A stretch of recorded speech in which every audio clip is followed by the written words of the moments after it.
Hello and welcome to Cycling Weekly's Tech of the Month, and we are storming into June with some great product, aren't we? But Rupert, you're going to kick us off this month, aren't you? Yeah. I've brought some tyres. Have you? Yeah, check these out. I've brought a set of tyres from a brand that, you know, you don't hear a huge amount of on the road. So on the mountain bike side of things, this is massive. Maxxis.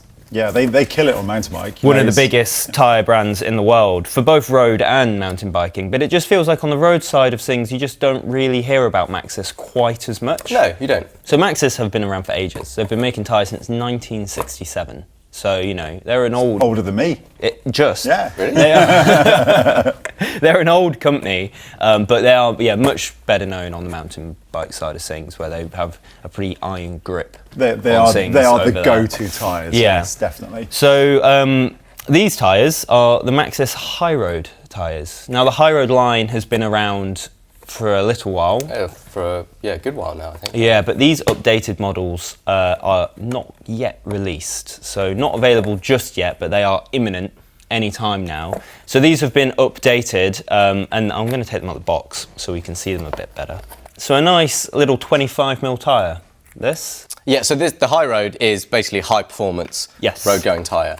So if you're looking for max performance out on the road, if you're racing or you just like a really fast supple tyre, then this is kind of where we're aiming at. Kind of the competition to Continental GP 5000s now, because they're sort of fairly similar in price points, I think. And true to that competition, these are tubeless ready as well as the GP 5000s are, which they weren't before, I don't think. So this update brings them as tubeless ready, which is a nice touch. Cool. That's very important. 25 only available in 25mm at the moment. I've been informed that there are other sizes coming imminently, because there are those out there that think 25mm is too skinny now. So these are racing tyres, and they have a 120 TPI casing, which isn't as high as the Turbo Cottons or the Vittoria Corsas, which in comparison have 320 TPI. So, you know, there's quite a big difference there. So whilst they're good all-round tyres for sure, very versatile, and they are fast, but they're probably not quite as fast as those like pinnacle of those cotton tyres you get at the very top end. Yeah. But they do roll very well, and they use a couple of tricks from Maxxis. All tyre companies have their own puncture protection and things like that, but with Maxxis they use their Hyper compound, note E, very modern, which they say improves rolling speed in the wet and grip in the wet as well. And it has a Kevlar, like a Kevlar protection layer as well to help stop punctures, which is, you know, it's pretty par for the course, but it is important because you don't want to have to be swapping tubes. And I think that's what Maxxis are really going for here, is a tyre that will make you feel fast when you're riding your bike, but won't potentially like slow you down because you keep getting punctures and things like that. You're not fast when you step inside the road, are you? No, exactly. Does it pass the smell test? Oh yeah. What's the smell of? Rubber. Oh, right. Chocolate bit. So high-end tyre, high-end cost, right? Yeah, these are expensive tyres for sure. They're £49.99 a tyre, so, you know, 50 quid, you're looking at 100 quid for a pair, really. But I did a bit of comparison research with these. So the P0 Velos, which is their Pirelli's kind of like silver label model, they're £39.90. The Michelin Pro 4s, which we really love, they are £39.99. And then above all of these, you have the Turbo Cottons, which are closer to 60, and the GP 5000s, which I think are £60 on the dot as well. So they're not as expensive as those like really racing tyres. I think the Corsas are closer to £60 as well. So, you know, the ones that you'll see the World Tour teams racing come in above these, but for a nice balance, these are sitting bang smack in the middle. Yeah. So there's always a question that everyone asks. Weight? 210 grams a tyre. 210. Yeah. So I mean, that increase in rubber will make it a bit heavier with that kind of lower threads per inch, but it's quite good. Competitive. Yeah, I think so. Good. Okay, well, I'm going to go next, I think, and I've got something slightly different, but something I've completely fallen in love with. Ooh. Yes. And no, it's not David Miller himself. It's his bike, or a bike he's partnered with to build. So if you can just move that table for me, I'll bring it in. Does this mean we're going to have 2 bikes? Wow. Yeah, 2 bikes. That's not a bike, though. Simon's started working in the city and now commutes in from Portsmouth. That's modern day living, right? That's kind of the thing. So this is the Brompton X Chapter 3 bike. So it's obviously a Brompton, but they worked in partnership with David Miller to create a bike that he would be really happy with racing around the city streets when he's going to meetings, or, hopping around, doing David Miller stuff. Yeah. David Miller. I'll unfold this in a minute, and I can see how fast I can actually do that in. I've been practicing a little bit. So before we go into the details, I think we should just build it up. I mean, there's only one question: is how fast can you do it? Yeah, we've got Brompton World Champs coming up, so I'm sure you've been practicing, haven't you? Yep. Let's get it built. In 3, 2, 1, go. Do that. Oy. Do that. Ah! You might have having to talk. I think he might have bottled it here. I think he has. Done. 16 seconds. Oh, that's not bad. Imagine your suburban commuter train. It departs in 30 seconds, Yeah, mate. you go. The train now on platform 2. 3, 2, 1, go. Oh, mate, you didn't give me much warning. Here I go. I don't know if I'm doing this in the right direction. Get that done. Do you do this on the platform as well? You have to talk through it. Yeah. Oh no. Got that in there. Slap that down there. Done. 14.9 seconds. That's not bad. You get a standard Brompton, which is just completely steel made, steel tubing, which comes in over, 12 kilos maybe, roughly. Right. You get the lightweight Brompton, which is the same frame as this, which is the steel and titanium mix, which is around a kilo lighter. So which part's on this titanium then? So the black part of the bike is titanium, and it's a black textured titanium rear end. But from the lightweight version to the Chapter 3, there's a little bit more weight saving there, thanks to a few little bits, including the saddle, the tyres, and the handlebar is kind of more of a flatter handlebar. So yes, that is the Brompton Chapter 3, Brompton X Chapter 3, should I say, in partnership with David Miller. So there's a few other little bits that make it slightly different to the lightweight one is what we can compare it to, because that's the titanium steel mix bike. So the lightweight one has a higher bar at the front end. It has like an M-shaped handlebar, so you're a bit more upright and a bit more comfortable. There's no difference in sort of the frame itself, but with the Chapter 3 you get Schwalbe 1 tyres with tan sidewalls, which I think look great. And then you get a few bits from fabric, so you get a titanium scoop race saddle, I think is the model. It is really comfortable, and it's slightly lighter again. And then you get fabric grips, like slim grips as well.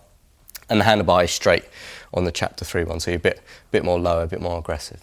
So, I mean, the bike was kind of built with David's preferences in mind. He wanted like an edgy, fast bike. So one thing they have changed is at the rear of the bike, you get like a little suspension part, and they've put a race one on there. It's like a stiff suspension thing in there. And compared to like the standard Brompton I rode quite a few years ago, this one rides so much better. So much better. It's so much more assured and nippy, and all the little details with the sort of flat bar handlebar at the front bringing you lower a bit, and that sort of stiffer rear end. But it does feel long, and it does feel stable, and it doesn't feel twitchy from the previous one I rode. And I can only put that down to the more comfortable handlebars raises you up further from the front wheel, so you're a bit more weight at the back, bit less sort of weight on the front tyre, so that would make a bit of a change.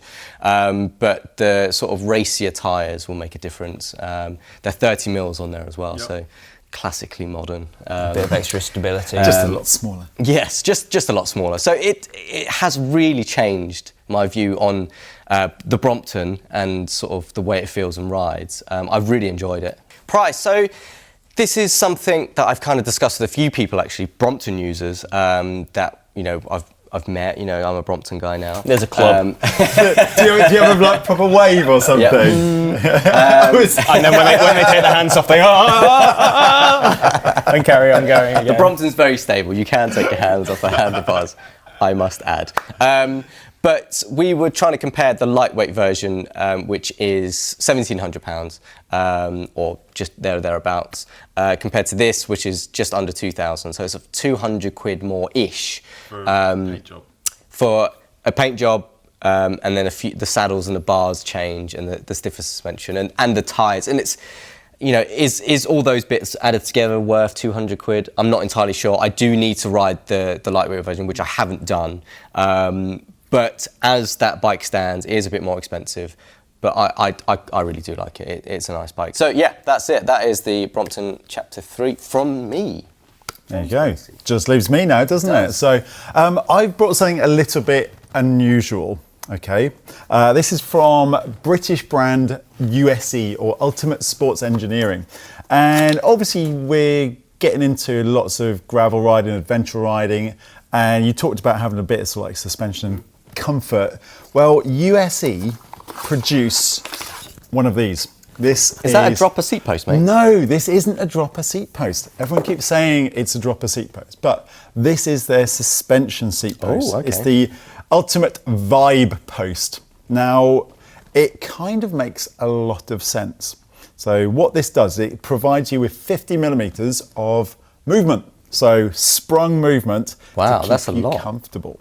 Yeah, it's one of their longest going products. So this company has been around since 1990, and they pride themselves on their British made products. So this is pretty much 100% British made. USE Ultimate Sports Engineering are also the guys responsible for exposure lights. So as we know, like, they are pretty much hands down the best lights you can get. And this post, not this actual post here, but this was the first product they ever made back in 1990. They must be thrilled that gravel's come back around again. It's incredible. It's really good. They just like, get these off the shelf again. Yeah. But where this comes in, and why this is a good idea, is if you suffer from like a bad back, or as we all know after doing like the adventure special, you go off road on like a gravel bike, you got like sort of smaller tires, you hit bumps. It hurts, doesn't it, after a while? It's hard work. Yeah. So this provides you just with that little bit of extra cushion. So for long days in the saddle, you can finish the day absolutely peachy.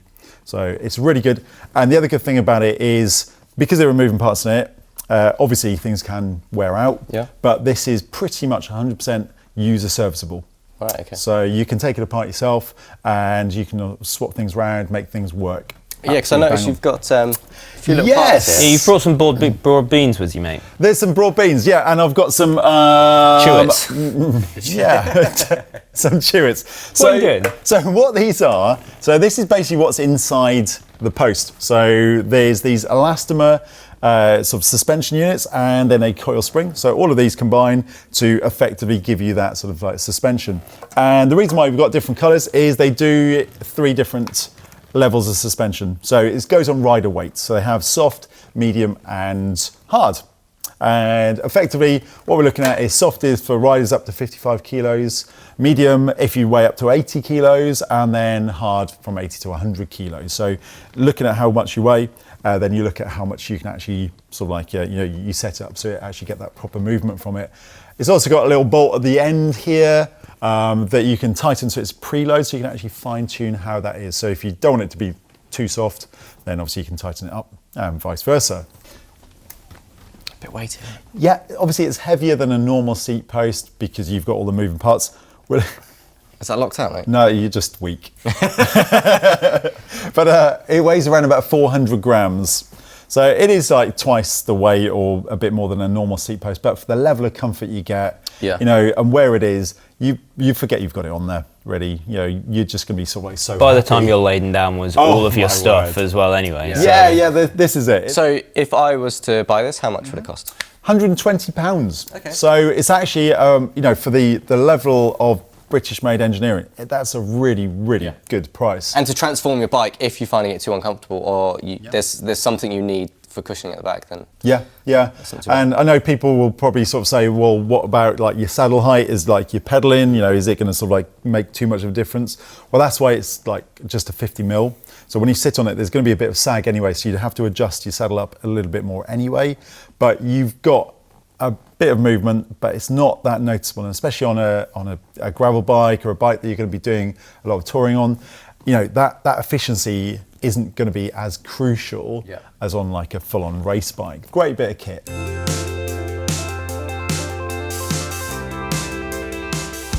It is the Cannondale System 6 High Mod Disc Red AXS or Axis. Now, we have featured the System 6 quite a lot.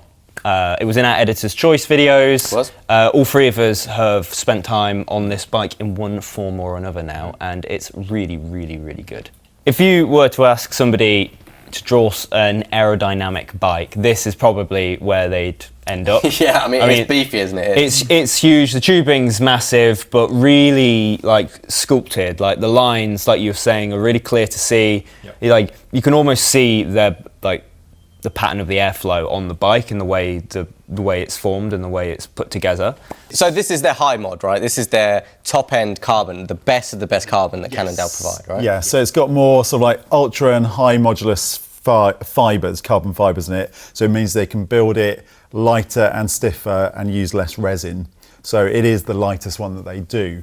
Yeah, so this bike weighs 7.55 kilos. It's not bad. Not as light as its competitors. No, and we were kind of alluding to this earlier. It was a little bit disappointing to see this bike was a bit weightier than its competition because it is one of the latest aerodynamic bikes, and we kind of felt we left the sort of heavier aero bikes behind, especially when you think of the new Venge, new Trek, all those sort of bikes. They're a little bit lighter on them. But I think, so bear in mind that this is Cannondale's first aero bike attempt. So the Venge is in its fourth iteration at this point. This is brand new. So, you know, I think you could kind of have forgiven Cannondale a bit if what they'd produced had been a bit like the older versions of other brands' aero bikes, which was like quite harsh, not great handling, things like that. But actually, other than the weight, which is a bit heavier, this bike nails absolutely everything else. It does, yeah. So I spent a bit of time in Yorkshire riding the Worlds and previewing that with Paul Knott,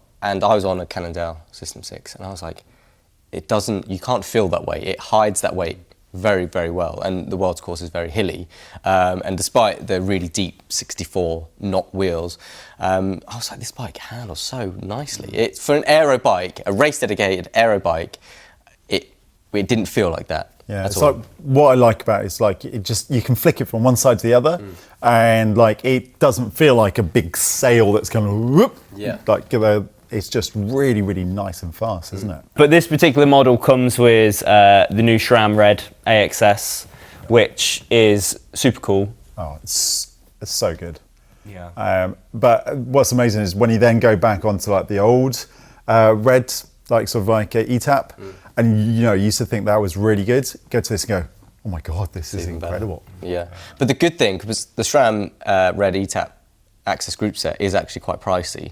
But this bike, considering its high-end nature, compared to the other aero bikes like the Trek and the Venge, is a good couple of grand cheaper. Yeah. Well, this is because this is the second in the line, so this isn't the top-end high mods. So it's the middle of the three high mods, and yeah, it's around about £7,499, isn't it? Yeah, but you compare that to the Venge, which is 9+, easy. Trek 10+, easy. Pinarello F12. 12 grand. Like, you know, come on guys, like it's actually doing a good job for a very fun and very, very aerodynamic bike with the top end components. You know, it is the cheapest of the lot. Cannondale have benefited from the fact that the wheels, the bars, the stem and the seat post and saddle are all Cannondale products. They're all of the Knott range, which are really good actually. The wheels especially are fantastic.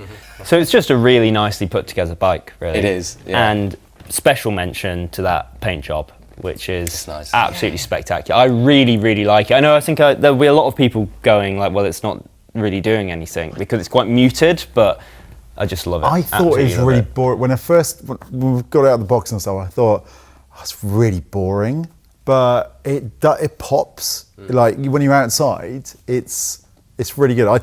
I was fortunate enough to take this to Italy, and we're in like snowy mountains, and it just like, oh man, it just looked amazing. It looked really good. Yeah. Really good. Great. All right. Thanks, guys. Well, that concludes us for Tech in a Month and Bike of the Month. If you've liked this video, please do give us a thumbs up and even subscribe to the Cycling Weekly YouTube channel. But until next time, we'll see you then.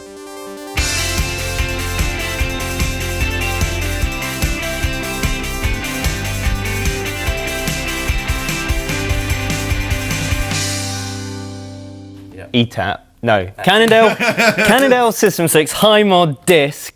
What colour? Red. Axis. AXS. Yes.